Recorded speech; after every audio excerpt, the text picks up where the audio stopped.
Hey everyone, Zane with you, and today I'll show you how to use Revanced Manager app in 2025. Okay, now the first thing that you should do is to simply go and open Google, then search for Revanced.app, just like so. And after that, you will be redirected to this page. Simply hit the download button, click on the download on the left side, Revanced Manager, click on download anyway, and now it's being downloaded. Okay, now after downloading, you'll have to click on it. Then go and click on install, and now it's being installed. And now you'll have to click on open, and here you have it. You just give it the permission, click on allow from this source. And now we should scroll down and check this box. I'm aware of possible risks and assume all possible consequences voluntarily. Then hit the OK button. And now we should go back. And here you have the application opened on your phone. Just hit the OK button.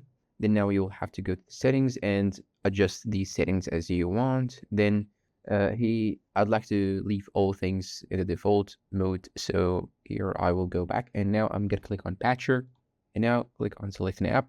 And now we can select any app that you actually can patch. I'm gonna select this one, select from storage, and you'll have to select the APK file from the storage. Now, if you do not have the APK on your storage, you can go back. So let's say that I want to patch the Facebook application.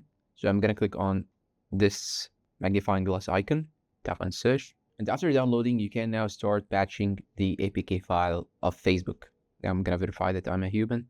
So now I'm going to hit the download APK file. Then I'm going to click on download anyway and wait till we finish the downloading process. Okay, now once you have downloaded the APK, you should now go and open the application again. Then go and click on storage. Then now you should search for the Facebook APK. And here we have it. This option, click on it, then click on patch on the bottom right side and wait for the patches to finish. Now it tells me that it's executing patches. Now use the Revanced application in order to remove the ads. Okay, so this is its use. Just wait till it load. Okay, now here as you can see, you can now save the patch by clicking on the save button on the bottom left side, or you can simply click on install in order to install the patch. And that is it. This is how you can actually use the Revanced Manager application on your phone in order to patch Android apps. And that's all for today's video. If you find it helpful, please support us with like, subscribe, comment, share. Thank you for watching, and goodbye.